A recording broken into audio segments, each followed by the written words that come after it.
So, Pauline, thank you so much for coming on the podcast. You know, I love to talk to you, learn from you. You've been a very dynamic member of the Master's Diploma in Integrative Healthcare, graduated a few years ago, already bringing amazing expertise. We learnt a lot from you.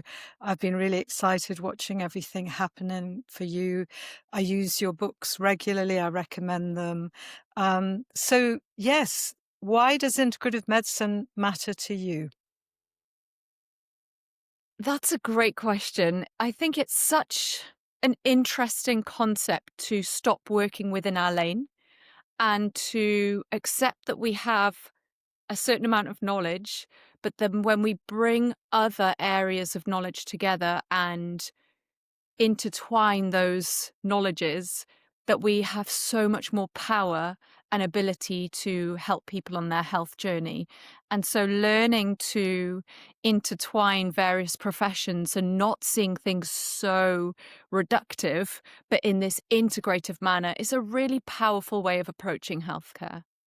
Yes, because I think it's not only about the approaches we might have to bring in to the model, but also the multi-professional approach. And I think it's, learning from you as a nutritionist, it's been amazing. And I know that you've coined this term a low insulin lifestyle. Is that right? Because I use it all the time now, but I do say that you coined it. Do you want to talk about that a little bit? Because it's been a real interest for you, hasn't it? Yeah, I think the idea of understanding the impact of our metabolic health on our overall health is something that's kind of been separated out in the past. We think of hormone health, we think of our metabolic health or our weight status, we think of our thyroid and our brain health and our mental well-being as all of these different areas or sections of our body, when in fact, as you will know, they are all so connected.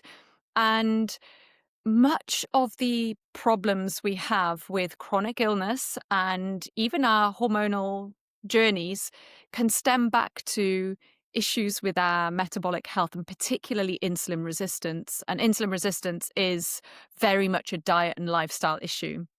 And so when we think about the way we're eating, but also the way we're living, that insulin resistant picture and working with this low insulin lifestyle can really help to optimize our health and our insulin sensitivity.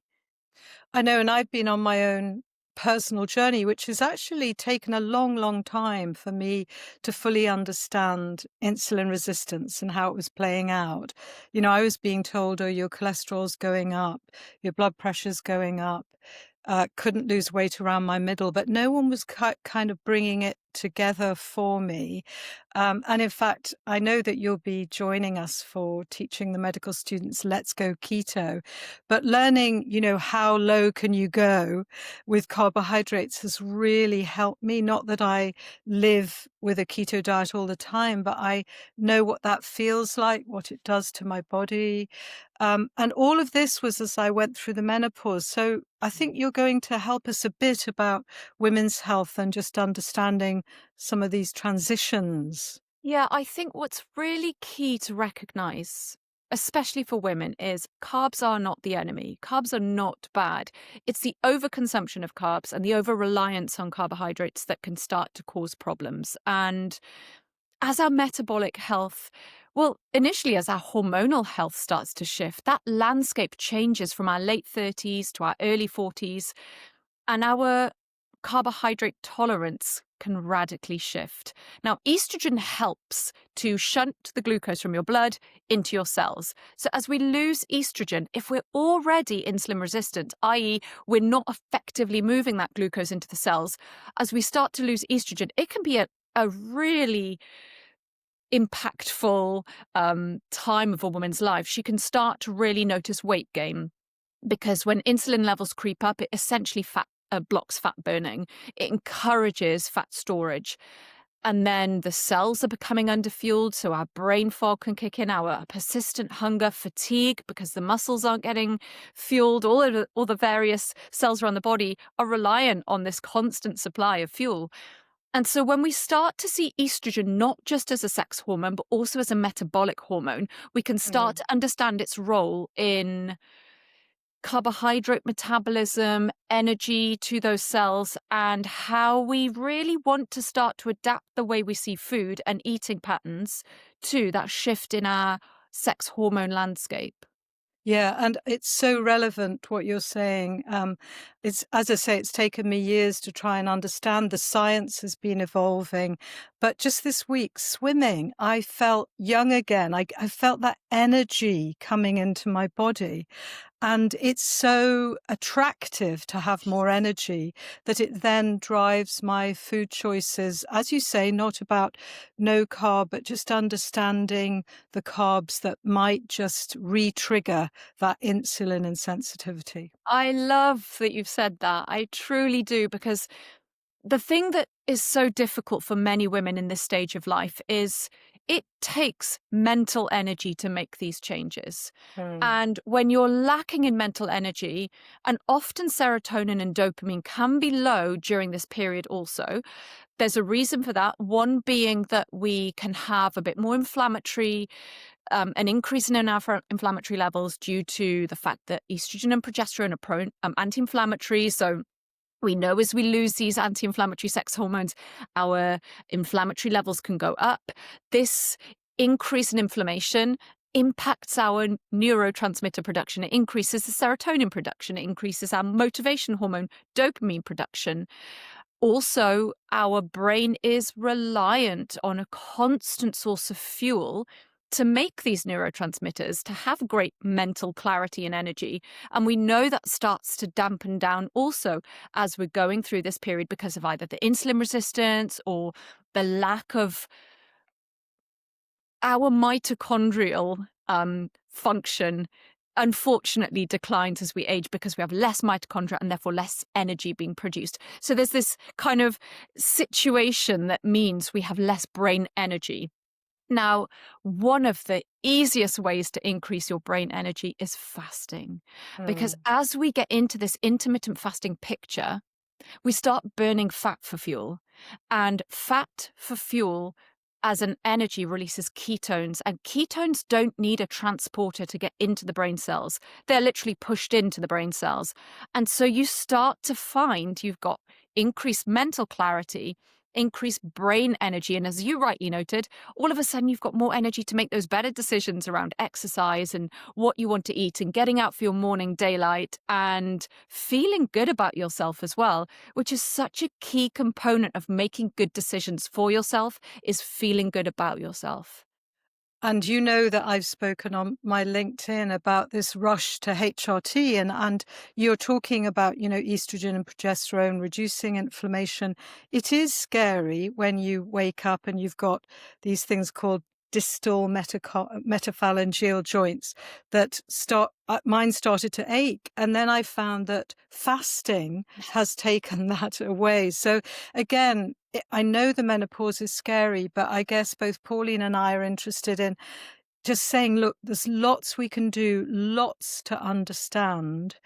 I'm going to ask you a difficult question. One of the things I was learning was around pathological levels of ketones. So somebody can be blue lighted into hospital when their ketone level is 3 or above if their blood sugar has gone right up, usually with something called type 1 diabetes, where someone might have lost control or where it's new diagnosis.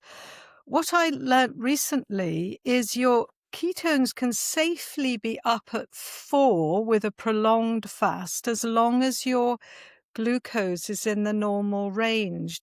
Can you explain that to me? Like I think it comes to this idea of doctors being quite good at pathology, but we're not very good at what does optimum health look like, or what Yeah. does pushing the boundaries look like? And also what is normal. I mean, I always revert back to us as cave women and cave men.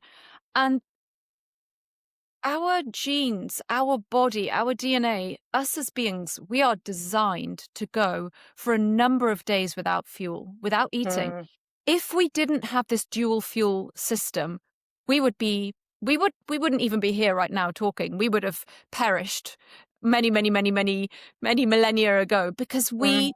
we would consume all of our muscle and our organs and any tissue we could in order to fuel our very, very metabolically active brains and our demanding bodies. But we're not single fuel, we're dual fuel. And because of that dual fuel system, we can go 3, 4, 5, 6 days fasting if necessary. Do I go that long? No, I don't. However, would I be concerned if someone said to me, I'm doing a 3-day fast? Not at all.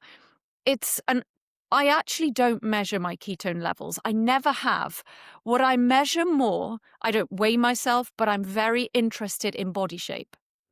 I'm really interested in my waist and hip ratio, and I love to see my body retaining that typical feminine shape, because it's very indicative of longevity and health, versus when we start to store visceral fat and we start to increase that more barrel shape body. That's when we know we're increasing our inflammatory levels, because that visceral fat is in itself pro-inflammatory. And appropriate fasting, let's call it, is one way of really helping to increase that targeted weight status. So many people say, well, a calorie restricted diet will really work well. Well, a calorie restricted diet is going to impact your thyroid over time, versus a time restricted way of eating where you still get a decent amount of calories into your diet, but then you have that really nice window, 16 to 18 hours sometimes, is going to increase your metabolic health. The ketones are very anti-inflammatory in themselves, and it's not going to negatively impact your thyroid function. I think this is really crucial to understand. And the evidence is really emerging that the body is so homeostatic that if we reduce our calories, then our body adapts to Yes. that. So that's why intermittent fasting is so clever. But I just want to share, I don't mind sharing, that my waist was 88 centimeters. So looking on the NHS website to see 84 to 88, you are in your danger zone. It's just great and again, it's been tough. I've had to keep going. I've had to keep on looking again. What do I have to do? Had to drop my carbs a bit more, but I'm now 85 centimeters. So I'm heading to that normal range. But as you say, I've got a waist for the first time in quite a while, which of course I had when I was younger, before I had children. So I suppose the message that we're giving is it really is possible with the right combination of approaches. And I think we might also talk about how to support the body with nutrients, a range of nutrients to kind of work with this transition. And we're focusing a bit on the menopause, but I also wanted to say there's evidence that really lowering the carbs can help with PCOS, polycystic ovary syndrome, with PMS, with mental health, you name it. So it's big, isn't it? Oh, it's I've been living a low carb lifestyle, or a low insulin lifestyle, since my late 20s, early 30s now. And clearly I wasn't in perimenopause back then. However, I felt horrendous. I felt awful. My menstrual cycle was off the chart. My mum had a hysterectomy at 39 because of endometriosis. And Mm. I knew that my poor body was going through such a similar pattern to her, with very heavy bleeds and exhaustion. And I knew I had to do something. And I did a lot. And actually, it was only through coming to this optimizing my metabolic health that made the biggest difference, even back in my early 30s, to my hormonal health, my energy, my sleep, my mental well-being. And I would, hand on heart, say I'm healthier now at 46 than I was at 26. Mm. I think it's so interesting. It sometimes has to be our own journey of really needing to find balance again that teaches us. Because I knew I couldn't leave it because I was heading for medication, I was thinking, gosh, I can't be the founder of the Centre for Integrative Medicine and start this journey of just adding medication bit by bit. But it's so intriguing, isn't it? Because the body responds when you find that touch point that actually starts to work. And it Mm, is about tweaking and finding, and sometimes that finding the door that opens is about finding your energy first. And that energy can look like getting your sleep established well first, getting your daylight, your morning daylight established well first. When I'm working with clients, I never jump to metabolic health straight away. I always look first and foremost at sleep and stress, and then daily habits like daylight and walking. And then we'll start looking at eating windows. And then we might start looking at adding in a few key nutrients to really help on their journey. And it really is that, as cliched as it sounds, it's a journey. And it's mm. really because, as you will very well know, the liver plays a really big role in blood sugar Yes. management and health as well. And some women just find that shape comes back because their liver is so much healthier, and that inflamed full liver starts to come back to a really healthy liver.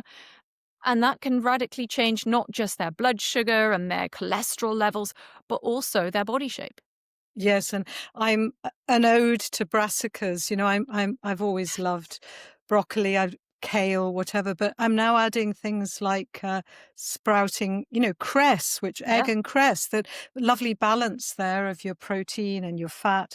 But then Yes. you'd have the brassica popped in as well. Yes. So there are so many top tips about how we can include these things that really help the liver detoxify and get Yes. rid of estrogen, get rid of exogenous chemicals as well. Which is so, so important for us ladies to really understand. A lot of women will choose the HRT option. However, it's still critically important for them to understand their liver has to detoxify that metabolized estrogen. And that pathway, the liver has to work really hard to do that. It needs key nutrients. It needs to be a well-functioning liver without the fatty deposits, with the nutrients it needs. It needs a well-working um, production of bile and a gallbladder to condense and focus on removing those toxins. Then you need a really healthy gut microbiome, because that also modulates your estrogen levels. Mm. And I spoke to someone recently about this on a podcast, that our gut microbiome as a woman changes at puberty. Boys and girls have a very similar microbiome, gut microbiome. At puberty, under the influence of the sex hormones, the gut microbiome changes. And then the gut microbiome and the sex hormones have this really interesting relationship where one influences the other. Then when we get to menopause, the gut microbiome reverts back to that, similar to the male gut microbiome. So it's just a really interesting concept to think about how our gut microbiome influences our sex hormones and how our sex hormones influence our gut microbiome. And would you test the gut microbiome, or would you just presume that it needs a little bit of different handling? The gut microbiome always needs some TLC. I personally don't test the gut microbiome.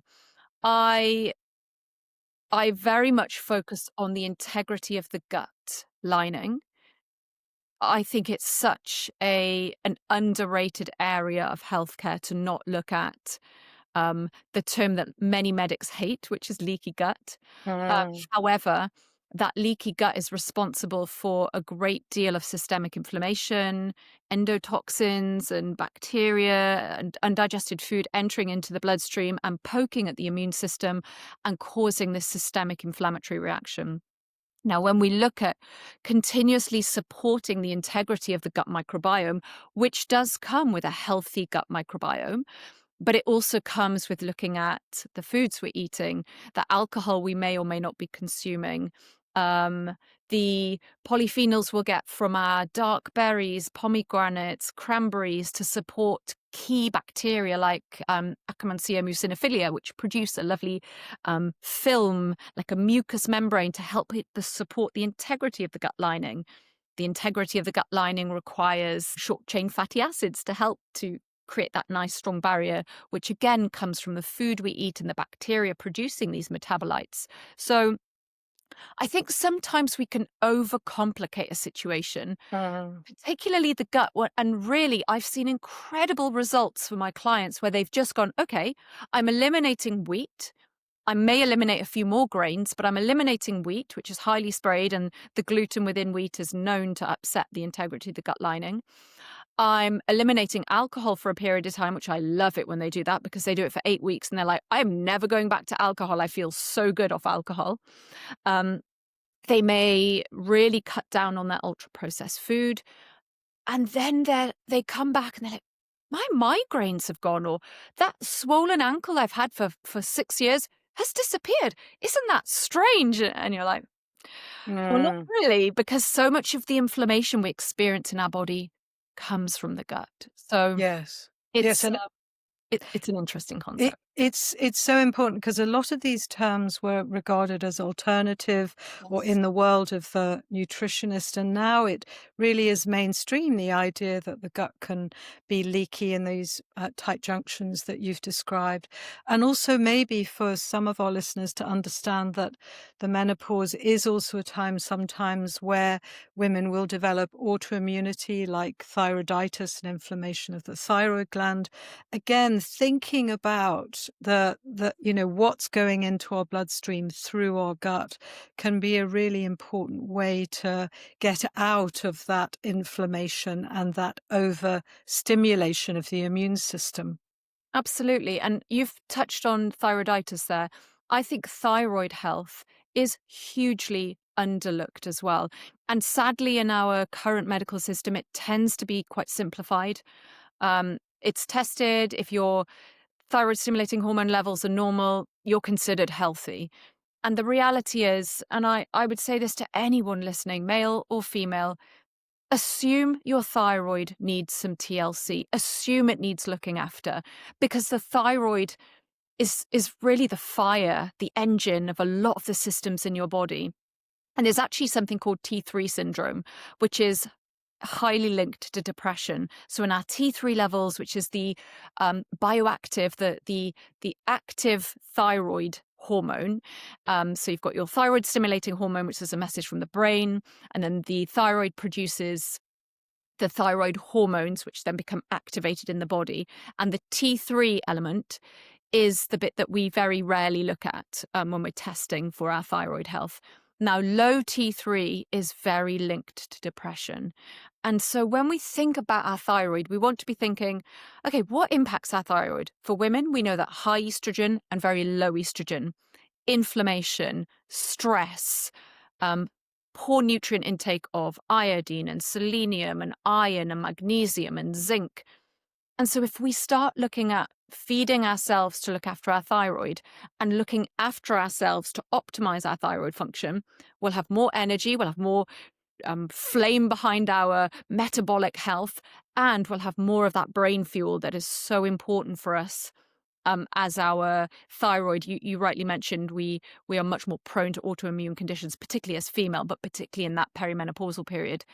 We want to be thinking about these systems that can be affected as we Yeah. go through this transition. And I've seen some women who've had diagnosis of fatty liver, which again is new. It's good that we now understand the liver can get overwhelmed, but also at the same time being diagnosed with a thyroiditis, and those two elements being seen as very separate when of course they're not. They're very interlinked through metabolic Yes. health and our understanding of inflammation. Now, a lot of women who, as you say, stop alcohol or radically reduce it, they then enhance liver function, and that can have a positive effect throughout the body.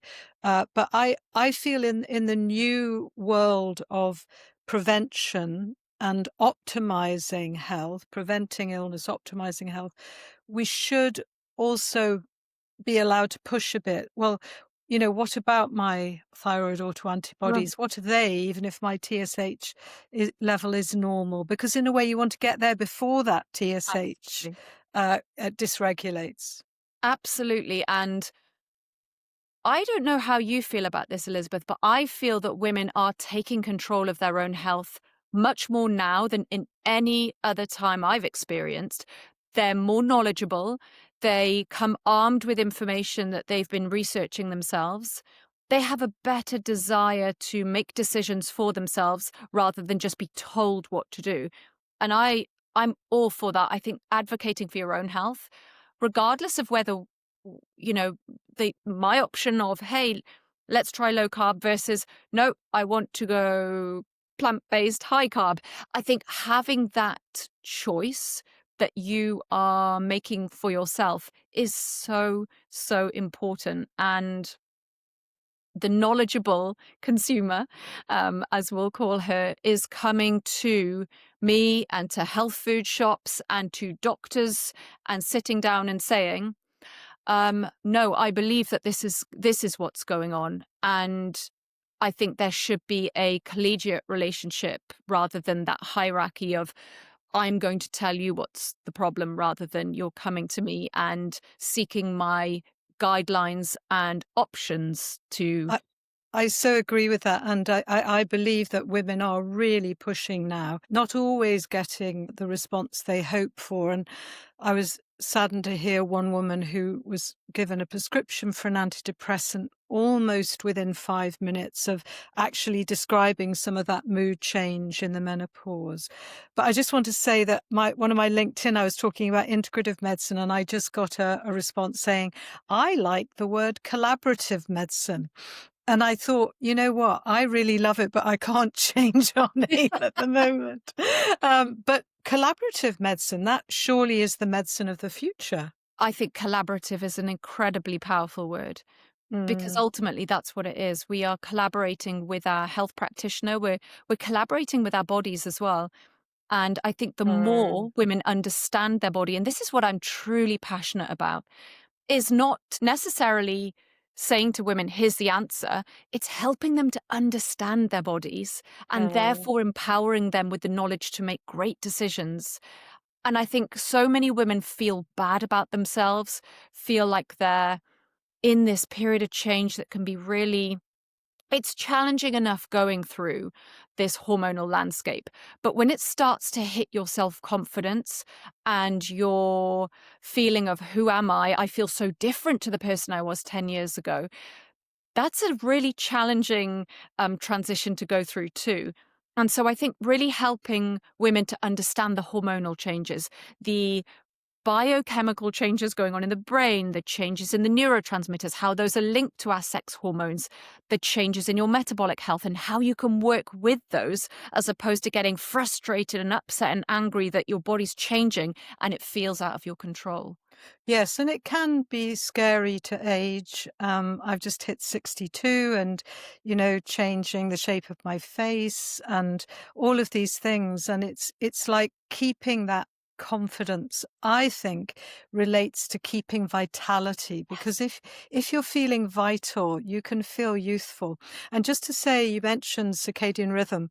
I've been working a lot and I feel like I just wanted to rest a bit. So this morning I didn't set my alarm, but actually it didn't serve me. My body didn't feel good. I only woke 20 minutes later, but I was just thinking maybe keeping that alarm even when I'm moving into a bit of rest or holiday so that I can strengthen that circadian rhythm. I feel my body needs that anchor point. Yes, and it's the same with eating actually. The body loves predictable patterns. And Mm. if somebody, for example, if someone's changing their eating habits and they're currently eating at 8 o'clock at night and they're thinking, maybe this isn't serving me and I might need to finish eating at 6 or 7, you will get that hunger hormone ghrelin, which is Yes. hunger ghrelin. That spike of ghrelin will come at 8 o'clock, regardless of whether you're hungry, just like the Pavlov response with the bell and the dog, because your body has been set in that pattern for so long. So sometimes we need to use our kind of mental reasoning to say, and I've done this many times myself, I'm saying, look, it's okay. The ketones are coming. That hunger will be gone in 10, 15 minutes. And lo and behold, the hunger's gone. And that's when you get this surge of energy and you're like, okay, there's the ketones kicking in. And it's reasoning with the body. And the more we reinforce those new habits, the more they become like our regular lifestyle and daily habits. They just become part of what you do as your daily routine. I love that dialogue with your body, because I had exactly, when I started to fast, 9 o'clock, I'd get a ghrelin surge because I was used to having oat cake with peanut butter. And I had to say, body, we don't need it, okay? And, and I got through that, but I think it's so interesting that that Pavlovian association with, "Oh, she's gonna eat at 9." And again, because I had messages from early on that you can't go a whole night without food, you'll feel ill, you'll do this, you'll do that, and so I am rewriting, Yes. that metabolic flexibility is also about rewriting your thoughts about what is safe, what you can Yes. do, what you can't do. And having that confidence to say, I am walking my own path.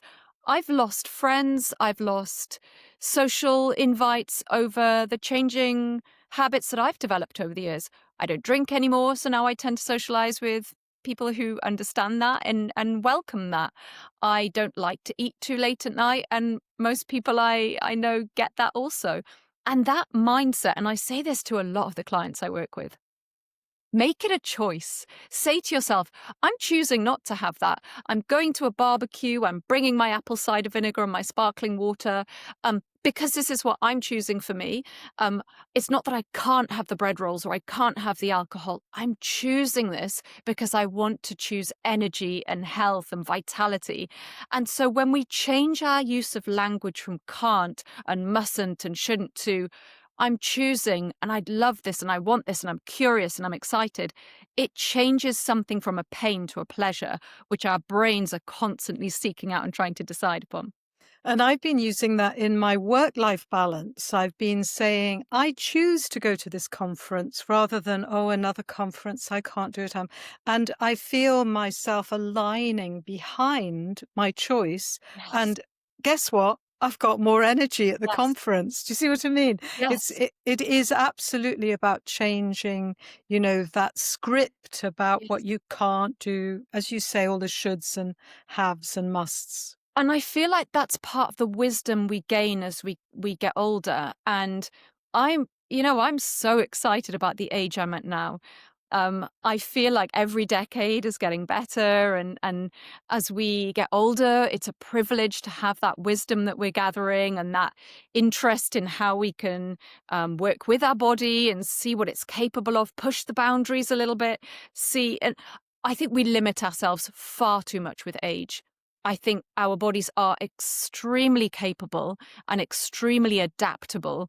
And if we choose to take up a new sport or a new hobby or challenge ourselves in certain ways, it helps us to increase that sense that we can be shrinking as we get older and instead opens up new worlds where we start to gain that confidence again and that zest for life. And we're just delivering a lovely community outreach program, grant funded, to create culture change for those employees or volunteers in later life in organizations across the Southwest. And because we really believe that, that the people need to be able to choose to stop working if they want to, or to change the way they work, or to continue to work into later life joyfully and vigorously. And just one thing, I was watching the lovely Michael Mosley, who we all miss, watching his program on Channel 4, and there was an 84-year-old dancing. She danced from the age of 9, but honestly, you look at her and you think, stiffness, Yeah. but she's dancing every day. And Yeah. some of the research again is dance is particularly good at creating flexibility in the body.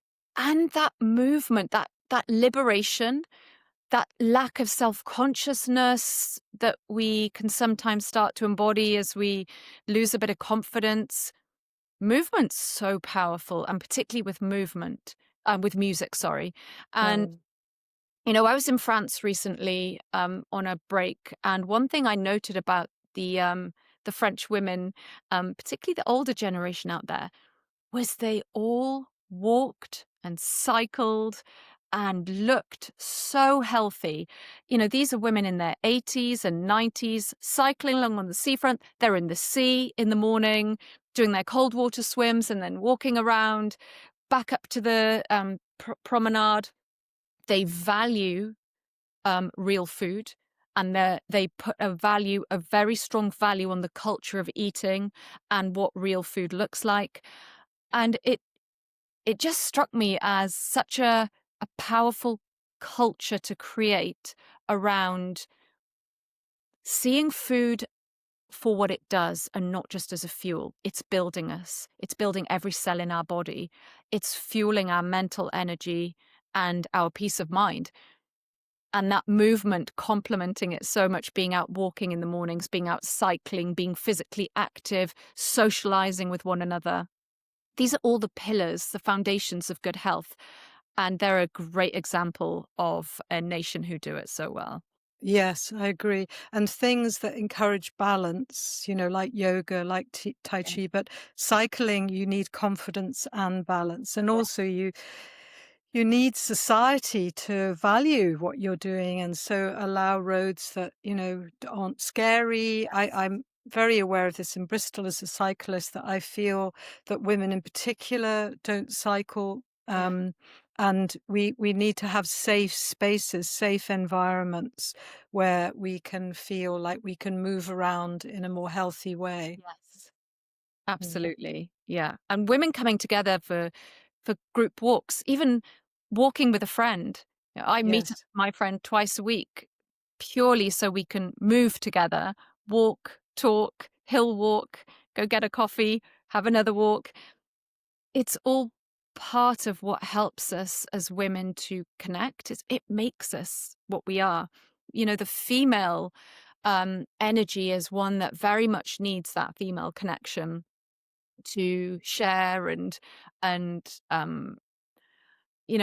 husband doesn't want to get a meadow report, i.e. my entire day. He wants to know if I've had a good day, but he doesn't want to know the nuances of my day, whereas my very close friend will sit and listen intently to anything I want to tell her.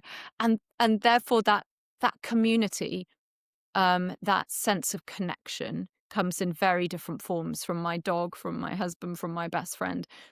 But it's so important that we have that, because loneliness is just as impactful as smoking on our health. We can't underestimate the importance of connection and that social support. You're so right about that, and not trying to get what you need from one person, Yeah. which is very stressful. I have a friend, and we chunk down very, very quickly. We not only get to the day, but we then get to internal family system parts. And it would be very scary for anyone listening to us, but we're right in there. And it's lovely to have different friendships. So we're nearly amazingly finished, but I actually want to quiz you on something which I think I don't feel I've got a handle on, and I wonder if other people. It's just this idea of chromium. I think sometimes we've kind of gone really big with connection, Mhm. but just we're chunking right back down. I just wondered if you might speak about that as a nutrient, because it's not always on the radar of things that can make a difference. Do you agree? I do. I think in terms of its impact on blood sugars, it is important.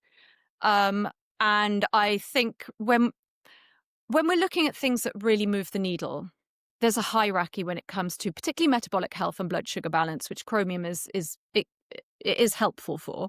But when we look at the research and what we look at, what really impacts blood sugar balance and fat burning, berberine for me would be at the top.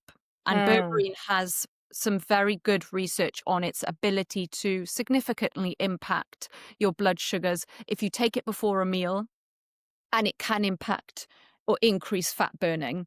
Um, I would also say that magnesium is it's a nutrient I would focus on more in terms of its impact on blood sugar, but particularly insulin resistance. Now, Mm. low magnesium will drive insulin resistance.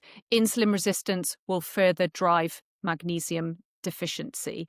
And most women, particularly as we get to our 40s and 50s, tend to be low in a number of nutrients. Now, the most common ones are vitamin D, omega-3 fatty acids. Iron can be problematic, particularly early perimenopause if you're getting a lot of heavy bleeding, or if you're not consuming much iron-rich food, or if you're on a proton pump inhibitor, or your gut health isn't particularly healthy and you're not able to absorb iron from your diet, then iron can be also very problematic for a lot of women.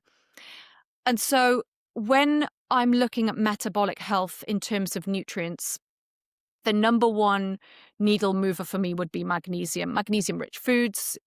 We don't get as much magnesium in our food as we used to, purely because of our soil health. But your leafy greens and almonds and dark chocolate, but leafy greens are our main source.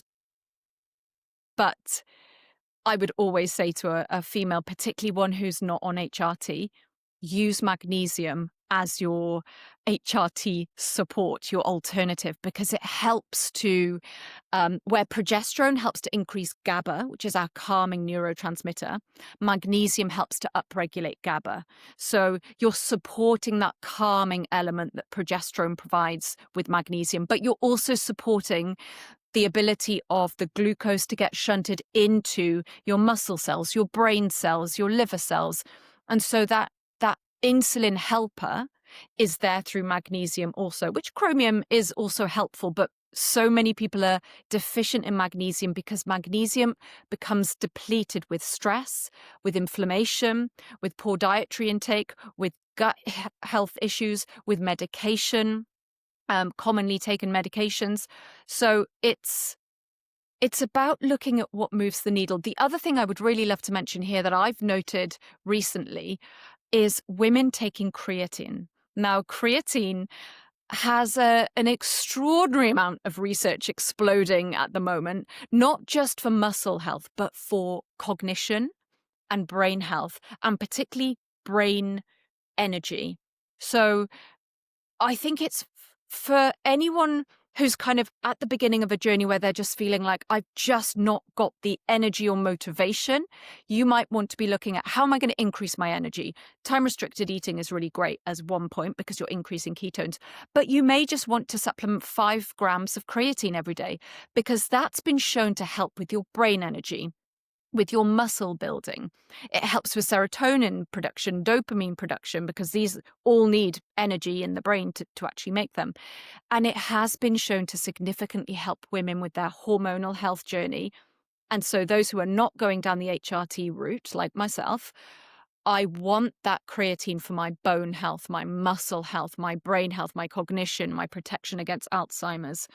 And so these key nutrients in this kind of navigation through this journey, I have a keen interest in making sure my body's getting plenty of. I think, I'm really interested with this. I'll explore it because I think muscle health is really important. And of course, the more muscle we have, the more mitochondria we have, the more energy we have. And also So muscle, sorry, Elizabeth, yes, muscle is critically important for blood sugar regulation and insulin mm, sensitivity yes, and yeah. of course balance. And so the more creatine's known for muscle synthesis, but it's also now been shown to be so important for prevention of osteoporosis.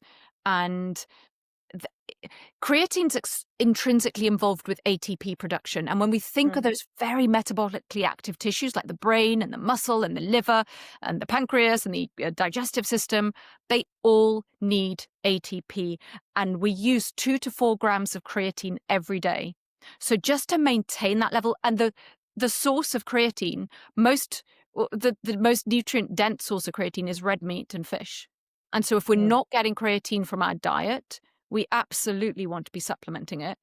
I do eat red meat and fish, but I still supplement 5 grams a day purely for my insurance policy for my body. 5 grams taken what time of day and I take mine how? in the morning. I take Yeah. my coffee, mix it into my coffee, or cacao drink if I'm drinking a cacao drink that morning.